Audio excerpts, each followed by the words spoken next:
ایک واقعہ جس کا ذکر الزمن القادم کتاب میں ہوا ہے، عبد الملک القاسم کی کتاب ہے، یہ عربی کتاب ہے، اس کا اردو ترجمہ ہے۔ وہ لکھتے ہیں کہ ایک آدمی معمول کے مطابق اپنی گاڑی پہ جا رہا تھا، مدینہ کی ایک سرنگ میں اس کی گاڑی خراب ہوگی، یعنی ٹنل میں۔ وہ گاڑی سے نکلا کہ ورکشاپ جا کر ٹھیک کروا سکے۔ وہ اپنی گاڑی کے پیچھے کھڑا ہو گیا وہیں ٹنل میں، تاکہ کسی سواری پر سوار ہو سکے۔ ایک تیز رفتار گاڑی آئی، اس نے پیچھے سے اس کو ٹکر ماری، کیونکہ عام طور پر ٹنل جو ہے وہ اس میں ایک تو سپیڈ بہت ہوتی ہے، دوسرے یہ کہ بعض اوقات اندھیرا ہو سکتا ہے یا دور سے نظر نہیں آتا کہ صرف گاڑی ہے یا گاڑی کے ساتھ کوئی اور بھی، اور سب سے بڑی بات یہ کہ تقدیر۔ تو پیچھے سے کسی نے آ کر اس کو مارا، اس کو سخت گہرے زخم آئے، وہ زخموں کی تاب نہ لا کر گر پڑا۔ سڑکوں پر نگران پولیس میں سے ایک کا کہنا ہے، میں اور میرا ساتھی آئے، یعنی جو پولیس پیٹرولنگ پولیس ہوتی ہے، اور ہم نے اسے اپنی سواری پہ سوار کیا۔ ہم اس کو اسپتال لے جانے لگے۔ یہ ایک نوعمر جوان تھا، ظاہری حلیے سے دیندار لگتا تھا۔ جب ہم نے اسے گاڑی میں ڈالا، ہم نے سنا وہ کچھ گنگنا رہا تھا۔ ہم جلدی میں تھے، اس کی بات نہ سمجھ سکے، مگر جب ہم گاڑی لے کر چل پڑے تو ہم نے واضح آواز سنی کہ وہ قرآن کی تلاوت کر رہا ہے، اور اس کی آواز بہت خوبصورت اور تر و تازہ تھی کہ ہم حیران رہ گئے۔ حالانکہ صورتحال یہ تھی کہ خون سے اس کے کپڑے رنگین ہو چکے تھے، ہڈیاں ٹوٹ چکی تھی، لگتا تھا کہ جان کنی کی حالت میں ہے۔ وہ ترتیل کے ساتھ قرآن پڑھتا رہا۔ میں نے اپنی زندگی میں ایسی آواز نہ سنی تھی۔ یوں لگا کہ میرے جسم اور پسلیوں میں لرزہ طاری ہو گیا ہے، یعنی اس کی وہ تلاوت سن کے۔ اچانک اس کی آواز رک گئی۔ میں نے مڑ کر دیکھا تو کیا دیکھتا ہوں کہ اس نے شہادت کی انگلی اٹھائی ہوئی ہے اور کلمہ شہادت پڑھ رہا ہے۔ پھر اس کا سر جھک گیا۔ میں پیچھے کی طرف اچھلا، میں نے اس کا ہاتھ ٹٹولا، اس کے دل کی حرکت اور سانس کو چیک کیا، کچھ بھی باقی نہ تھا۔ وہ زندگی کی قید سے آزاد ہو چکا تھا۔ میں اس کو دیر تک دیکھتا رہا، میری آنکھوں سے آنسو بہہ نکلے جو میں نے اپنے ساتھی سے چھپا لیے۔ میں نے اسے بتایا کہ یہ فوت ہو چکا ہے۔ میرا ساتھی زار و قطار رونے لگا۔ میں نے ایک لمبی ہچکی لی اور آنسو تھمنے کا نام نہیں لے رہے تھے۔ ہم اسپتال پہنچے، جو بھی ہمیں ملا ہم نے اسے اس نوجوان کا قصہ سنایا۔ اکثر لوگ اس حادثے سے متاثر ہوئے۔ ایک آدمی نے یہ قصہ سنا تو آگے بڑھ کر اس نوجوان کی پیشانی کا بوسہ لیا۔ سب اس پر مصر تھے کہ ہم تب تک نہیں جائیں گے جب تک اس کے جنازے کا پتہ نہ چلے کہ اس کا جنازہ کب ہوگا، تاکہ ہم اس کی نماز جنازہ پڑھ کر ہی جائیں، حالانکہ وہ سب کے لیے ان نون تھا۔ ہسپتال کے ملازمین میں سے ایک نے اس کے گھر رابطہ کیا، آگے اس کا بھائی تھا۔ اس نے اپنے بھائی کے متعلق بتایا، یعنی جو بھائی زندہ تھا اس نے اس فوت شدہ بھائی کے بارے میں بتایا کہ ہر سوموار کو وہ گاؤں میں دادی کے پاس ملاقات کے لیے جاتا تھا، بیواؤں اور یتیموں کی دیکھ بھال کرتا تھا۔ پورا گاؤں اس کو جانتا تھا۔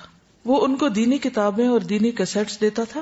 وہ جب جاتا تو اس کی گاڑی چاولوں اور چینی سے بھری ہوئی ہوتی، وہ جا کر تقسیم کرتا، حتیٰ کہ وہ بچوں کی مٹھائی بھی نہیں بھولتا تھا کہ ان کو خوش کر سکے۔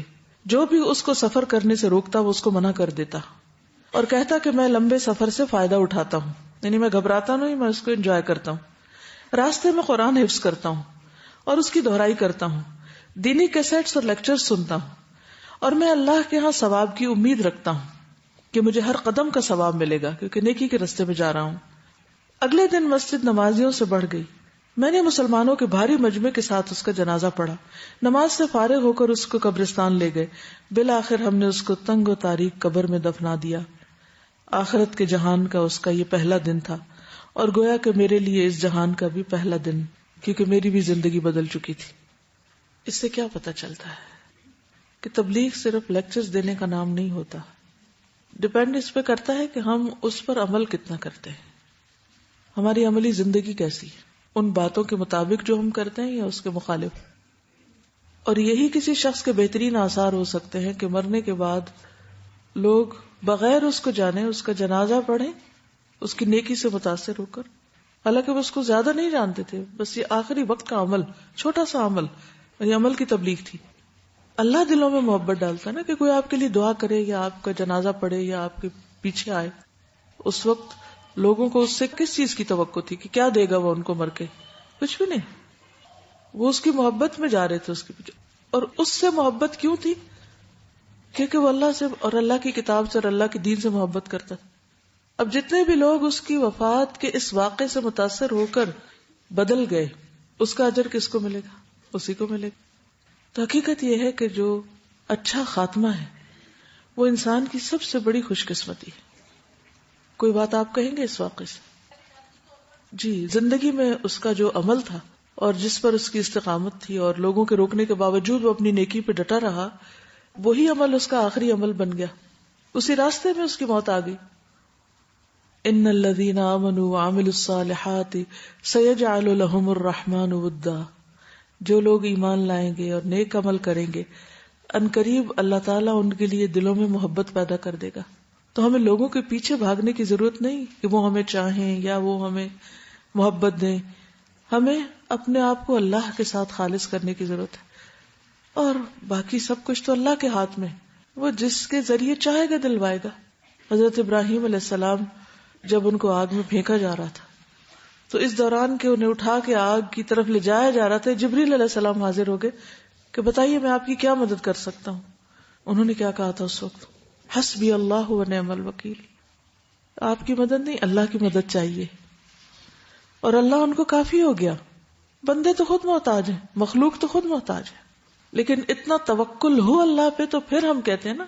ورنہ تو ہر وقت ہماری نظر اس پہ ہوتی ہے جو لوگوں کے ہاتھ میں ہوتا ہے کہ کسی طرح یہ ہمیں کچھ دے دیں، ان سے ہمیں کچھ مل جائے. جبکہ سارے خزانوں کا مالک کون ہے؟ اللہ. اللہم لا مانع لما اعطیت ولا معطی لما منعت ولا ينفع ذا الجد منک الجد.